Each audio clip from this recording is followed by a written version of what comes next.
안녕하세요. 반갑습니다. 네, 과학을 사랑하고 과학에서 더 알고 싶어하는 여러분들 환영합니다. 이번 내용은 실험에서 얻어지는 자료들을 과연 어떻게 분석하면 좋을까에 대해서 간략하게 몇 가지 주의해야 될 사항들을 의논해 보도록 하겠습니다. 저는 당국대학교에서 AI 융합교육 전공 준교수를 맡고 있는 그래서 물리를 사랑하는 조원국이라고 합니다. 지금 보시는 이 왼쪽 화면을 보시면 사진이 하나 떠 있을 텐데요. 저 사진은 미국의 유명한 시리즈물 중에 하나인 크리미널 마인드의 한 장면입니다. 크리미널 마인드라고 하는 저 드라마를 보면요.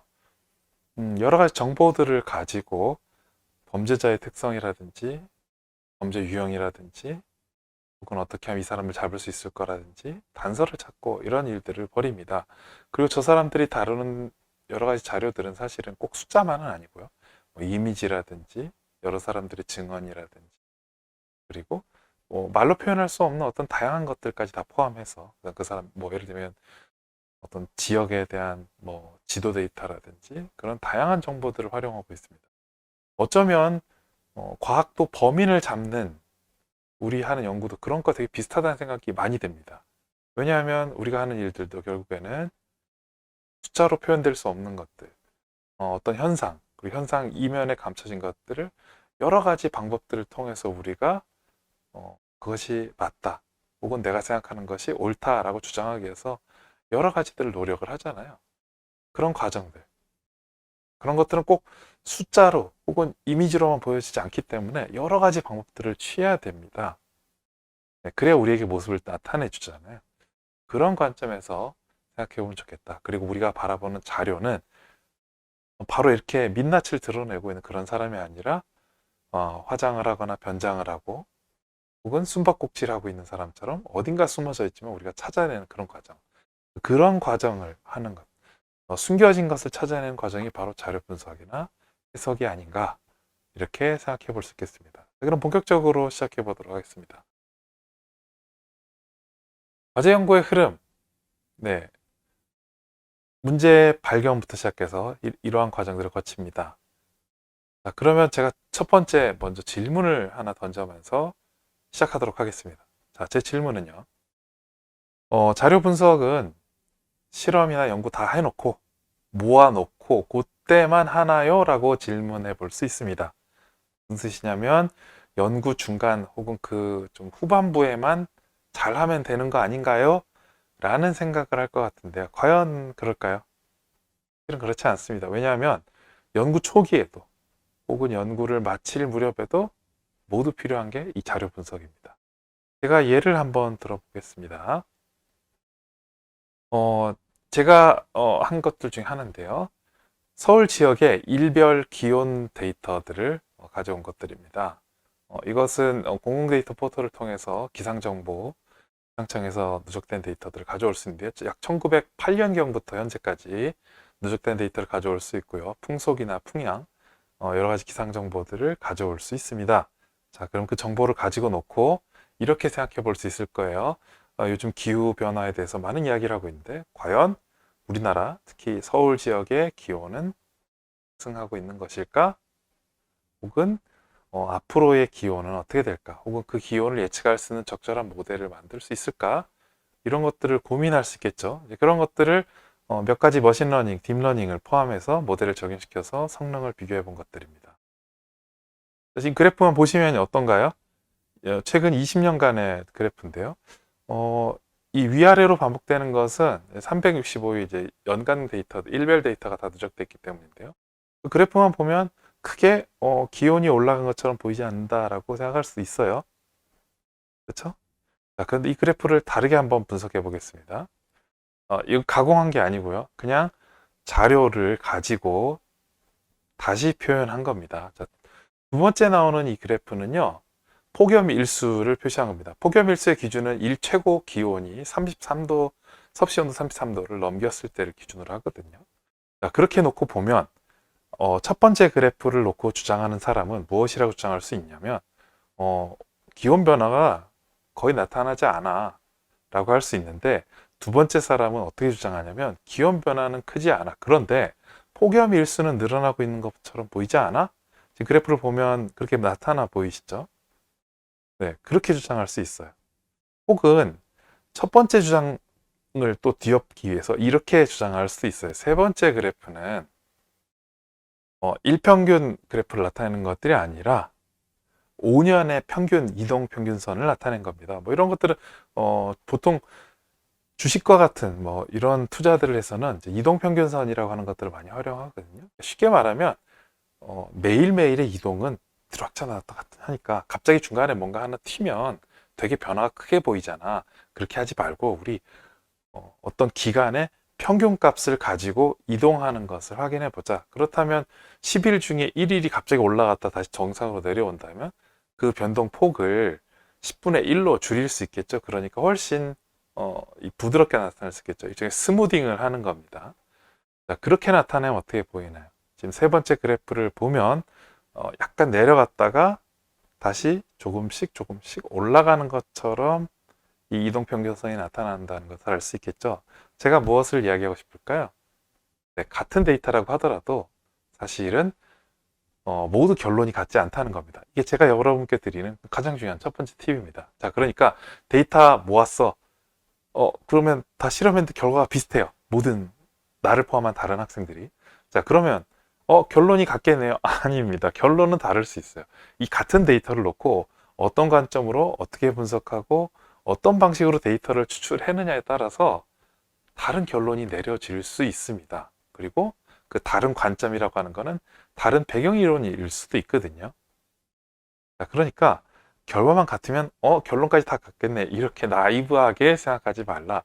그러면 어떻게 될까요? 데이터를 보고 계속 고민하고 어떻게 하면 이 데이터를 새롭게 나타낼 수 있을 것인가? 내가 혹시 빠진 것이 있지 않을까? 나와 반대하는 사람은 이 똑같은 데이터를 보고 뭐라고 주장할까? 이렇게 생각해보면 해볼수록 더 같은 데이터를 보고도 할 수 있는 말들이 많아지겠죠. 그게 중요하다는 겁니다. 그러니까 동일한 데이터를 하더라도 그 특징이 어떻게 달라지는지를 좀 더 깊이 생각해보자. 이렇게 말씀드릴 수 있겠습니다. 그래서 제가 데이터 시각화라는 개념을 아주 짧지만 간단하게 소개해드리고 싶은데요. 쉽게 말하면 시각화되지 않은 정보들을 시각적으로 나타내는 것, 뭐 표나 그래프나 이미지나 다이어그램 이런 형태로 나타내는 것을 데이터 시각화, 데이터 비주얼라이제이션이라고 하는데요. 단편적인 예로는 과학에서도 사실은 이 데이터 비주얼라이제이션 굉장히 많이 활용합니다. 특히 이 모형을 시각화하는 것을 많이 활용하는데요. 대표적인 예를 하나만 딱 꼽자면 제임스 클러크 맥스웰을 들 수 있습니다. 제임스 클러크 맥스웰의 여러 가지 업적 중에 하나가 바로 이 전자기장에 대한 설명을 들 수가 있는데요. 전자기장 이미 잘 알고 계시겠지만 결국에는 이 전기장과 자기장이 수직으로 나타나는, 그러면서 진동하는 것들을 보여주게 되잖아요. 그럼 그 과정들을 어떻게 설명했을까요? 어째서 이 전기와 자기가 통합될 수 있었을까요? 하는 아이디어를 수학적으로 설명했지만 사실은 맥스웰은 그냥 제시한 것은 아닙니다. 맥스웰이 이 과정을 설명하기 위해서 도입한 게 에테르 소용돌이 모형이라고 하는 겁니다.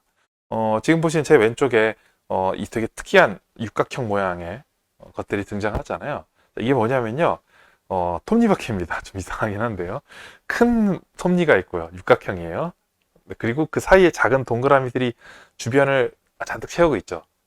그럼 이게 뭐에 해당이 되냐면요. 작은 톱니바퀴. 자, 그럼 큰 톱니가 회전하면 작은 톱니도 회전하겠죠. 자, 지금 보시면은 A에서 B로 간다라고 표시가 되어 있죠. 그러니까 이게 전류의 방향이에요. 그러면 저 작은 톱니가 회전하면 큰 톱니가 따라 회전하겠죠. 그래서 작은 톱니가 회전하는 방향을 따라서 지금 이 큰 톱니에 이 회전하는 이 수직축, 이것이 자기장이 되고요. 이렇게 작은 게 흘러가는 것, 이것을 전자라고 여러분들 쉽게 생각해 볼 수 있습니다. 그래서 전자가 이동하면 여기서는 전류죠, 정확하게는. 그러니까 전류가 이동하면 이렇게 이제 우리가 알고 있는 것처럼 전기장의, 그러니까 수직한 형태로 나타나는 자기장의 형성들을 설명하게 됩니다. 이것을 에테르 소용돌이 모형이라고 하는데, 실제로 그러면 이런 것들이 에테르 형태로 존재한다라고 맥스웰은 믿었느냐? 그렇지는 않습니다. 엑셀은 그걸 믿지는 않았고요. 도구적으로 활용한 거예요. 그러니까 우리가 어떻게 시각화하느냐에 따라서 과학 모델, 과학 이론들을 제시할 수 있다라고 하는 그 점을 이야기하려고 하는 겁니다. 데이터가 없어도 사실은 가능하죠. 네. 그래서 이러한 시각화가 아주 중요하다라는 점을 저는 강조하고 싶습니다. 자연스럽게 이제 데이터 시각화 얘기를 했으니까 데이터 마이닝도 한번 얘기를 해볼게요. 제가 데이터 시각화나 사실 데이터 마이닝은 인공지능에서 많이 쓰는 개념인데요. 이것을 소개해드린 이유는 여러분들이 하는 실험들의 이 많은 데이터를 처리하기 위해서 최근에 딥러닝이나 머신러닝을 통해서 쉽게 예측할 수 있는 모델들이 계속 나오고 있고, 여러분들도 조금만 익히면 사실은 예측할 수 있는 그런 모형들을 적용할 수 있기 때문에, 소스 코드를 가지고 적용할 수 있기 때문에 제가 설명을 드리는데요. 자, 이 데이터 마이닝은 이 수많은 데이터 중에서 내가 필요하고 가치 있다고 생각하는 데이터들을 뽑아내는 과정, 캐내는 과정이다라고 생각해 봅니다. 지금 보시는 화면에 왼쪽에 사진이 하나 있는데요. 이제 이 매립지입니다. 혹시 그런 뉴스 본 적이 있는지 모르겠는데요. 어떤 비트코인을 가진 엄청난 부자가, 물론 부자는 아니고 비트코인의 가치가 올라간 거죠. 근데 이 사람이 실수로 하드디스크를 버리게 됩니다. 근데 하드디스크를 버렸다는 걸 나중에 알게 돼요. 그래서 이거 이 매립지에 가서 내 하드디스크 좀 꺼내게 해주세요. 제가 돈을 드릴게요. 이 쓰레기 처리 비용. 그런데 승인을 안 해줬죠. 이러면 결국 이 사람은 어떻게 되죠? 분명히 저 매립지 안에 내 돈이, 내 자산이 있지만 그 자산을 꺼낼 수 없는 상황. 어쩌면 우리가 다루는 이 데이터 똑같은 것 같아요. 정말 여러분들이 하고 있는 수많은 실험들, 수많은 측정들 속에 중요한 가치와 중요한 현상들이 이미 들어가 있을 수 있어요. 그런데 그것을 끄집어낼 수 있느냐 없느냐가 아주 중요한 능력이 됩니다. 자, 그럼 그걸 어떻게 끄집어내느냐 하는가가 되게 중요하다는 것이고, 그러한 관점에서 제가 첫 번째 가장 중요한 것이, 똑같은 자료가 있다고 해서 결론이 똑같은 것은 아니다. 어떻게 하면 새로운 각도로 파악할 수 있는지 들여다보라 라고 제가 지금 권하고 있는 겁니다. 자, 그러니까 정보가 많다고 해서 지금 데이터가 부족해서 내가 결론을 못 내려요. 그런 경우가 있을 수 있어요.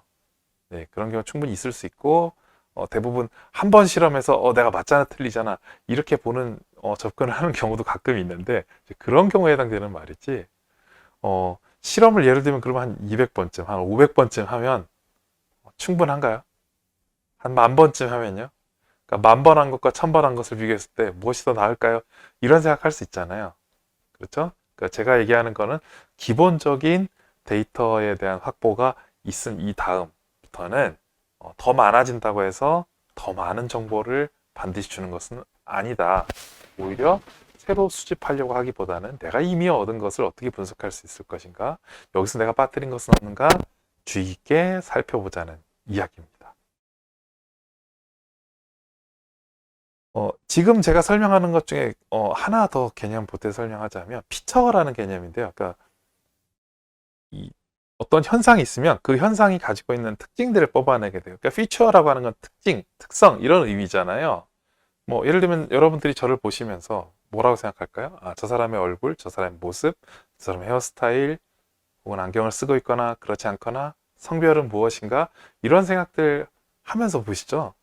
네, 그때 성별은 남자, 안경은 쓰고 있어, 이런 식으로 판단하는 이런 종류의 특징들을 사실은 우리가 데이터라고 과학에서는 혼용하지만 인공지능에서 그걸 약간 구분해서요. 데이터는 마치 원석에서 가공해낸 그 무엇인가를 피처라고 구분해서 부르고요. 그 피처를 어떻게 잘 찾아내는가 하는 것이 또 중요한 기술적인 파트 중에 하나입니다. 그런 부분들을 피처 엔지니어링이라고 부르고요. 피처 엔지니어링의 대부분의 스텝은 경우에 따라서는 좀 다르지만 대체로는 이렇습니다. 일단 원 데이터가 수집이 되고 난 다음에 거기서 피처를 추출한 다음에, 추출된 피처 중에 나는 무엇을 선택할 것인가를 고른 다음에 그것을 가지고 모형을 통해 학습해서 규칙을 찾게 되거든요. 이게 일반적인 이 인공지능 프로세스입니다. 그럼 과학은 이것과 다른가요? 과학 생각보면 비슷해요. 여러분들이 실험을 해요. 실험에서 얻은 모든 데이터를 사용할 수도 있지만, 그거 아마 여러분들이 수집한 데이터에 이 파라미터 숫자가 작기 때문에 그럴 거예요. 만약 여러분들이 좀 더 복잡한 현상들을 설명하기 위해서 많은 종류의 데이터를 수집했다면 그 모든 데이터를 경우에 따라서는 최적화하기 위해서 빼게 돼요. 그것은 여러분들이 실험 설계를 잘못했기 때문이 아니라 실험 설계를 고려해서 다 했는데 실제로 내가 생각했던 그 팩터들이 중요한 영향을 미치지 않을 때, 뭐 예를 들면 정확도 99.5% 정도의 데이터가 나오는데 어떤 하나의 변수를 빼더라도 한 99.2%가 나온다 라고 한다면 0.23% 정도의 효과를 미치는 거니까 다른 메인 팩터를 찾을 때는 이것이 큰 영향을 미치지 않겠죠. 자, 그러면은 좀 더 단순하고 좀 더 컴팩트한 모델을 찾고 싶다면 그런 것들을 빼고 구성을 하겠죠. 네, 그러니까 더 중요하고 덜 중요한 것들, 이런 것들을 찾는 과정이 있을 거고, 그리고 그것을 통해서 규칙을 만들어내죠. 일종의 그 그래프 피팅을 할 겁니다. 그리고 결론을 내리겠죠. 이때에 그래프 피팅하는 작업들이 인공지능에서는 모형에 대한 학습과 평가라고 보시면 좋겠습니다.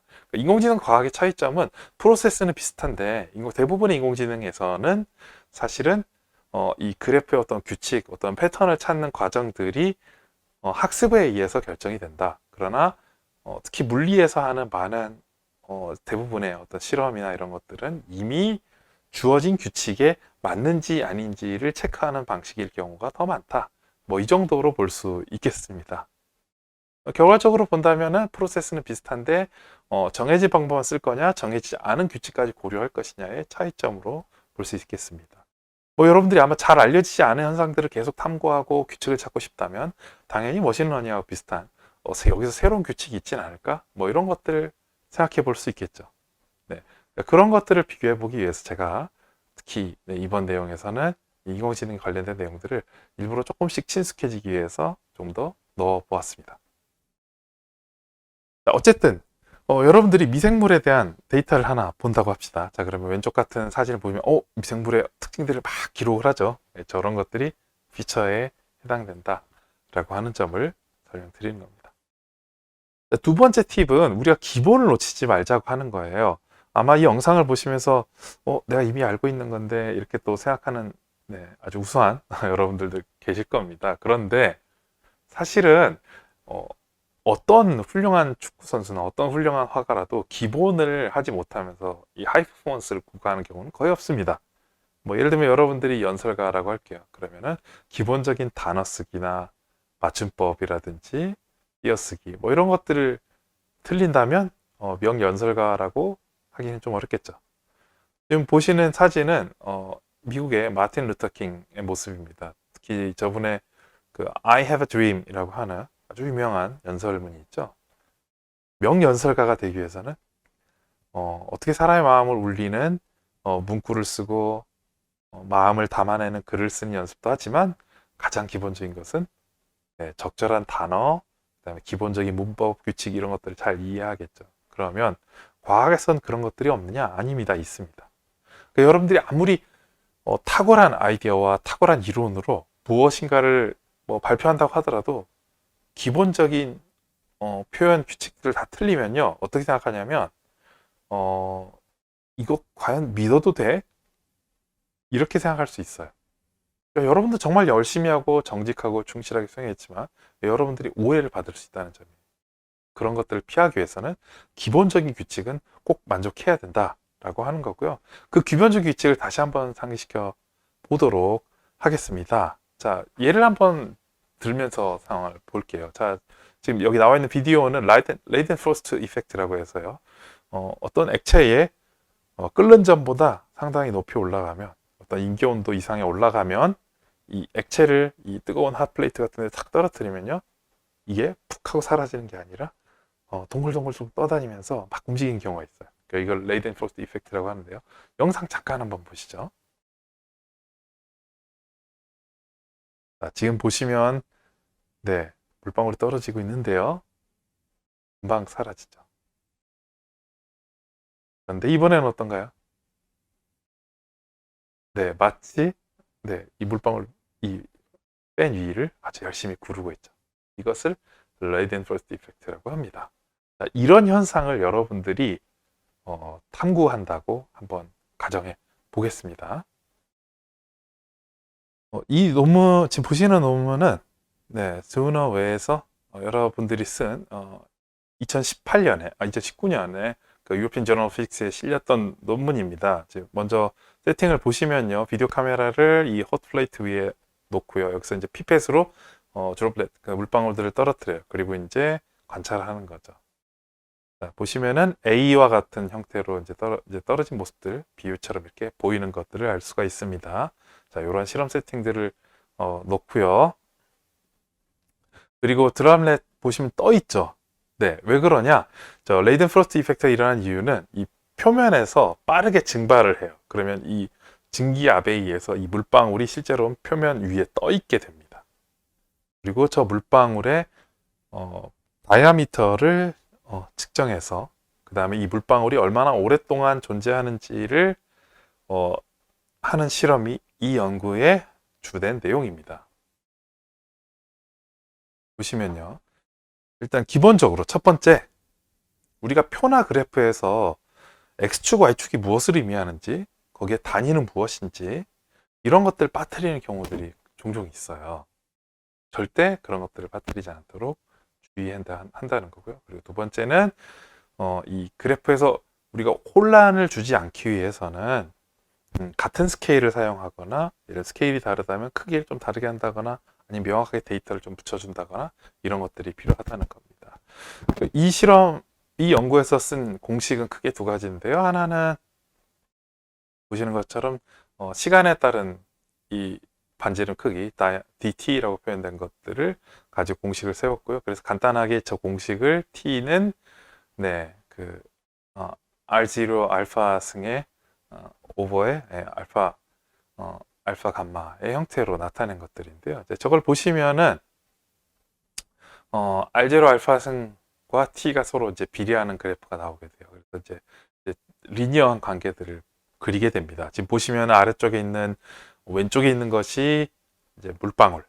물방울을 떨어뜨렸을 때 온도가 더 높아졌을 때 뭐 얼마나 저 다이아미터가 변하나요 하는 걸 본 거죠. 보시면 어떻죠? 지금 저 아주 뜨거웠을 때가 사실은 더 빨리 사라지죠. 그러니까 레이든 프로스트 효과를 일으키는 어떤 특정 온도 이상에 올라가게 되면 결국은 뜨거우면 더 증기압이 더 이베퍼레이션이 빨리 일어나니까 더 빨리 사라지는 건 맞겠죠. 이제 저런 형태의 그래프들을 그려내고 그 옆에 거는 질소를 나이트로전 드롭렛을 활용하는데요. 실제로 액체 나이트로전은 굉장히 온도가 낮은데 예를 들면 사람의 온도라든지 실온은 굉장히 뜨거운 거니까 뭐 일종의 이게 핫플레이트 같은 상황이 되는 거예요. 그러니까 두 개를 비교해 본 겁니다. 자, 여기서 크게 문제가 없어 보이죠. 그런데 뭐 굳이 하나를 꼽자면 저는 이 점을 보고 싶어요. 자, 한번 볼까요? 제가 선을 그려봤는데요. 자, 둘 다 다이아미터 10인 밀리미터일 때를 선을 그어봤는데 지금 보시면 두 개 그래프 각각 아마 물방울일 때랑 질소 방울일 때를 각각 비교해서 이 두 개씩 묶어서 표현했는데 사실 이렇게 선을 그어보니까 두 개 선이 위치가 다르죠. 네, 그래서 이런 혼동을 할 수도 있어요. 사실은 뭐 저렇게 우측에 이미 축에 대한 데이터를 썼기 때문에 괜찮긴 합니다만 꼽자면 저런 식으로 이 위에 전체 화면의 크기를 맞추기 위해서 조절을 하다 보면 약간 뭔가 왜곡된 잘못 이해하는 상황들이 발생할 수 있다라고 하는 겁니다. 저런 비례도 사실은 맞출 수 있으면 훨씬 이해에 도움이 된다 하는 거고요. 우측 그래프에서 보면 지금 보면 몇 개 끝에 데이터들은 피팅을 안 했어요. 그러면 저걸 어떻게 해석해야 될까요? 네, 저런 부분들이 만약 여러분들도 실제 실험하다가 나올 수 있어요. 그러면 저걸 설명해야 됩니다. 만약에 설령 데이터 값들을 버리더라도 그런 것들이 왜 그렇게 해서 이런 것들을 제거했는지에 대해서 여러분들이 논리적으로 기술해야 돼요. 아니면은 여러분들이 데이터 매니플레이션을 했다고 오해를 받을 수가 있습니다. 뭐 잘 아시겠지만 로버트 밀리컨의 이 논쟁 문제는 여전히까지 알려지고 있잖아요.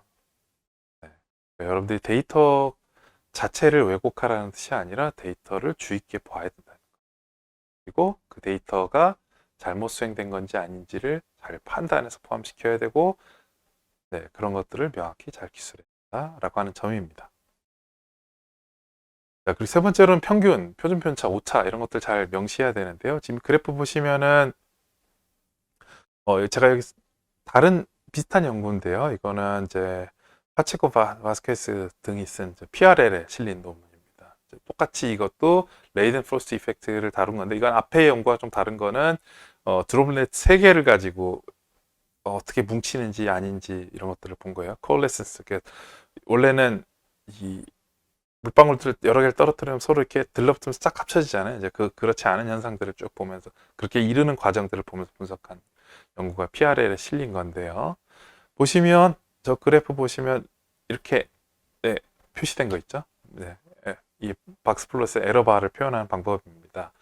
저런 것들을 잘 표현하는 게 매우 중요해요. 에러바에 대한 규칙은 잘 알겠지만 그냥 혹시나 또 까먹을 수 있으니까 제가 한번 짚고 넘어가면 이제 결국에는 중간점 포인트가 있고요. 그 포인트가 바로 평균, 그 다음에 가운데 긋게 되는 선이 미디언 밸류, 그 다음에 이 캔들 모양에서의 진함 아래가 쿼타일, 그러니까 하위 4분의 1, 위에가 상위 4분의 1 지점이고요. 그 다음에 최대 최소를 표시하게 됩니다. 물론 그 밖에 아웃라이어라고 해서 점이 찍히는 경우가 있는데요. 그 점이 찍히는 경우는 상위 4분의 2, 4분의 1 혹은 하위 4분의 1 지점에서 곱하기 2분의 3 한 것보다 초과되는 경우를 나타내는 경우들입니다. 이것을 X축에 대해서 Y축에 대해서 지금 모두 표시해서 우측의 그래프에 일부 데이터들이 나타나 있다. 이런 것들을 잘 표현한 겁니다. 자, 그러면 좋은 실험이라는 건 어떤 걸로 알 수가 있을까요? 잘 피팅 될 수도 있지만 물론 그것도 중요합니다만 일정한 데이터를 얻는 게 중요해요. 그러니까 저 박스플롯 에러바가 길게 벌어질수록 당연히 좋지 않은 거고요. 네, 저게 짧게 줄여지는 게 좋겠죠. 그런데 짧게 줄여지는 경우에 여러분들이 원하는 결과를 얻지 못할 수도 있어요. 그런데 그런 것들은 좀 실망하지 않으셔도 괜찮습니다. 잠시 뒤에 제가 다시 한번 설명하도록 하겠습니다. 네 번째는 유효 숫자를 주의 깊게 고려해야 된다는 점입니다. 지금 기본에 대해서 이야기하고 있어요. 유효 숫자 생각보다 잘 놓치는 경우들 많거든요. 여러분들이 측정 장비를 보면서 유효 숫자를 어떻게 이렇게든지 확인해 볼 필요가 있어요. 앞서 그 드우너 연구들 다시 보면요.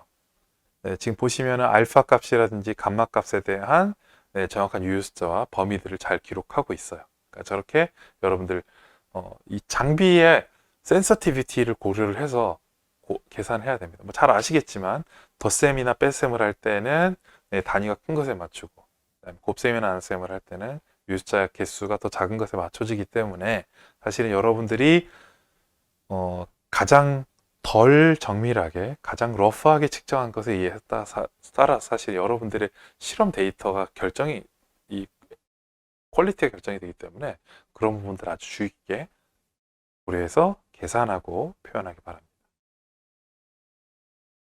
세 번째는요, 의외로 생각보다 여러분들이 잘 빠뜨리는 점인데요. 이 예상한 것과 측정한 것을 비교하는 것, 실험값과 이론값을 비교하는 것을 정말 잘 해야 합니다. 비교를 하더라도 단순히 값만 비교하는 것들은 의미가 없을 수 있어요. 제가 슐리렌이라고 하는 현상을 가지고 한번 또 예를 들어 볼 텐데요. 슐리렌은 쉽게 말하면 어떤 그 광학적 장치인데요. 지금 보시는 것과 같처럼 광원을 하나를 놓고요. 이 광원이 지나갈 때 공기 같은 보이지 않는 것들, 투명한 것들이 이제 변화가 일어나면, 예를 들면 팽창한다든지 좀 더 밀도가 큰다든지 이러면 당연히 여기에 굴절률에 영향을 미치겠죠. 그래서 그 굴절률에 영향을 미친 결과를 사진으로 찍어서 보는 방법. 그래서 이걸 슐러렌 포토그래피라고 하는데요. 그 슐리렌 포토그래피를 이용을 해서 우리가 보기 어려운 기체 밀도가 어떻게 변하는지를 한번 살펴보자 하는 연구입니다. 기본적으로 이러한 방식들은 두 가지를 쓰는데요. 첫 번째는 이 Y축, 그러니까 이 높이에 따라서 변화되는 굴절률의 차이에 대한 그것을 고려를 하는 게 있고요. 두 번째 아래에 있는 N은 K로 더하기 1은 글라스온데일 이퀘이션이라고 하는데요. 저 K 값과 밀도 더하기 1을 해서 리프렉션 인덱스, 굴절률을 구하는 방법입니다. 이렇게 말로만 하면 어려우니까요. 바로 이러한 예들입니다. 지금 보시면은 네, 이 노즐에서 이 기체가 막 분사되는데 분사되는 모습들을 바로 볼 수가 있죠. 왜냐하면 기체가 분사될 때 거기에서 이제 부피 흐름률에 따라서 이제 밀도가 바뀌고 그 밀도가 바뀌었을 때 사실은 기체의 밀도가 바뀐다는 얘기는 리프렉션 인덱스가 바뀐다는 얘기잖아요. 그 바뀌는 것들을 네, 촬영한 모습입니다. 이와 같은 방법들을 이용해서 여러 가지들을 할 수가 있는데요. 이거는 학생의 데이터입니다. 이 논문에 실린 데이터는 아니고요. 학생의 데이터를 보시면 지금 앞서 본 것처럼 글라스톤데일 이퀘이션 자체가 사실은 1차원 형태를 띠게 되잖아요. 자, 그러면 저 그래프를 본다면 어떤 생각이 드세요? 지금 익스페리멘털 밸류가 생각보다 많은 차이를 보이네요. 그냥 이 실험 망한 거 아니에요? 이렇게 생각할 수도 있겠죠. 왜냐하면 점점 벌어지니까. 그런데 제가 예상과 측정의 사이를 비교한다고 했죠. 지금 비교했는데 왜 그러세요? 이렇게 생각할 수 있어요. 비교는 했지만 우리가 좀 더 중요한 걸 하나 빠뜨렸습니다. 바로 규칙성을 파악하는 일입니다. 이거 잘못된 걸까요? 뭘 빠뜨린 걸까요? 자, 그래프를 선 하나 그어볼까요? 자, 이렇게 직선을 하나 그어지죠? 다른 선을 그으면요. 이렇게 그어지죠. 자, 그러면 이게 지금 실험에 분명히 오차가 있는 건 맞아요. 그렇다면 이 오차는 어떤 의미를 갖는가를 지금 이렇게 선을 긋거나 이게 다르게 보이죠. 규칙성이 있는데 그러면 여기서 지금 내가 뭔가를 빠뜨렸거나 내가 뭔가를 고려하지 않은 게 있어. 혹은 내 실험 세팅에서 어느 부분을 수정해야 되겠어. 이런 생각들을 틀어진 차이, 그러니까 일정하게 차이 나는 것들을 가지고 생각을 할 수 있잖아요. 그러니까 차이가 있는 게 중요한 게 아니라 그 차이가 얼마나 규칙성이 있거나 설명 가능한지가 중요하다는 점을 제가 얘기하고 있습니다. 이렇게 하고 나면 뭘 생각해야 되냐면 중요한 요인, 그렇지 않은 요인을 서로 구분을 해서 그러면 여기서 뭐 때문에 오차가 일어났지? 이런 것들을 설명할 수 있어야 된다는 점. 자, 네 번째 팁입니다. 연구에도 얼굴이 있어요. 네, 이 슐리렌 관련된 이 논문을 보시면 크게 세 가지 종류의 데이터가 등장합니다. 첫 번째는 리프렉션 인덱스를 좀 더 정확하게 구할 수 있는 식을 하나를 소개를 하고 있고요. 그리고 또 다른 그래프는 XY 측면상에서 실제 나타나는 것을 네, 사진으로 슐리렌 포토그래피로 찍은 것과 그것에 대한 이 투명도를 가지고 그래프를 나타낸 것들. 또 세 번째로는 실제 이 막대 끝에서 이 분사되는 이 노즐에 대한 데이터를 가지고 하나는 사진을 찍고 또 다른 하나는 서모그래프로 나타낸 이런 상황입니다. 자, 여기서 이 연구에서 제일 중요한 건 뭘까요? 쉽게 답할 수는 없지만 연구의 목적이 무엇이냐에 따라 달라요. 나는 이런 범용적인 장비에서 구할 수 있는 식을 구하는 게 목적이야 라고 한다면 첫 번째, 수식을 꼽아야겠죠. 규칙성을 찾는 거니까. 자, 두 번째, 나는 쉽게 어떤 슐리렌의 쉽게 나타낼 수 있는 시각화, 이게 얼마나 유용한지를 보겠어 라고 한다면 두 번째 혹은 세 번째가 되겠죠. 자, 어떤 현상 자체의 발견이 되게 목적이면 사진을 하나 잘 찍어서 그 사진을 보여준 것만 해도 사실 센세이션해요. 혹은 이 슐리렌이라는 걸 통해서 나는 분석하면 바로 온도, 우리가 뭐 기체 온도나 이런 것들을 측정할 수 있는 도구로 바로 쓸 수 있을 것 같아. 저기선 여러 카메라 필요 없어 라고 한다면 세 번째 같은 이미지가 되게 중요하겠죠. 연구의 목적, 성격 이런 것들에 따라서 사실은 내가 얼굴로 내세울 수 있는 게 뭔지를 고려하셔야 돼요. 그러니까 어떤 연구든 내가 가장 중요한 무엇인가를 드러낼 수 있어야 해요. 사람이 사람과 사람을 마주쳤을 때 우리가 많은 것들을 보고 생각하겠지만, 목소리 듣겠지만 제일 먼저 보고 이 사람이 어떤 사람인가 생각하게 되는 것은 아마도 얼굴이 아닐까요? 연구에도 그런 것들이 있다는 겁니다. 그러니까 여러분들이 충실하게 많은 것들을 잘 수행했다 하더라도 그런 것들을 찬찬히 꿰뚫고 읽어보려면 시간이 걸리고요. 그렇지 않더라 하더라도 쉽게 내가 무엇을 했는지를 정보를 주기 위해서는 이 얼굴을 잘 만드는 게 중요해요. 그래서 가장 핵심이 되는 시각화된 정보를 무엇으로 제시할 것인가 하는 점들을 꼭 고려해야 한다. 이 점을 강조하고 싶습니다. 자, 오늘 제가 말씀드린 네 가지 요약해서 다시 말씀드리면, 첫 번째, 같은 데이터라고 해서 같은 결론이 나는 것은 아니다. 데이터 시각화가 얼마나 중요한지를 설명을 드렸고요. 두 번째로는 기본을 놓치지 말자. 우리가 유효숫자라든지 명칭이라든지 단위라든지 축에 대한 법률 표시 등 이런 것들 기본적인 거 꼭 놓치지 말고 제대로 되는지 확인하자. 세 번째로는 이 예상한 것, 측정한 것을 비교하되 단순히 비교하는 것이 아니라 여기에 어떤 규칙성이 있는지, 그리고 그 규칙성을 내가 설명할 수 있는 점지를 꼭 판단해야 한다.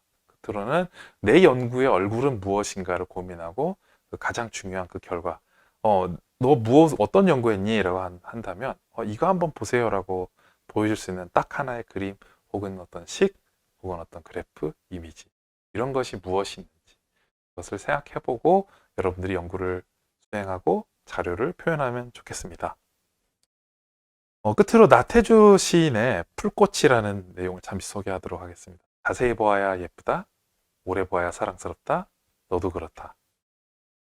저는 이 시를 보면서 어떤 생각을 했냐면, 바로 어떻게 보면 우리가 보고 있는 과학 원리, 이 숨겨진 규칙과 원리가 이런 것들이 아닌가라는 생각이 들었어요. 거대한 자연현상 혹은 아주 작은 것에서부터 수없이 나오는 정보들을 통해서 우리는 계속해서 생각하고 계속해서 바라보고 계속해서 고민해야 우리에게 답을 주거든요. 그러니까 그냥 지나가면 별것 아닌 것 같은 일들이 중요한 것들을 우리에게 의미를 가져다 주는 경우가 매우 많습니다. 어쩌면 여러분들이 하는 연구가 그냥 스쳐 지나가는, 여러분들이 잠시 고등학교 시절 혹은 중학교 시절에 지나가는 연구, 그냥 하나의 어떤 경험, 실험 이런 거라고 생각할지 모르겠지만, 어쩌면 그 연구가 정말 많은 사람들의 생활과 많은 사람들의 생각을 바꿀 수 있는 결정적인 현상과 내용들을 담은 것일 수도 있거든요. 여러분들이 어떻게 거기에 가치를 부여하고 얼마나 많이 고민하고 생각하는지에 따라서 그 결과가 달라질 것이다. 저는 이렇게 생각하고요. 여러분들도 여러분의 데이터, 여러분들이 연구를 소중하게 생각하고 열정적으로 임해주셨으면 좋겠습니다.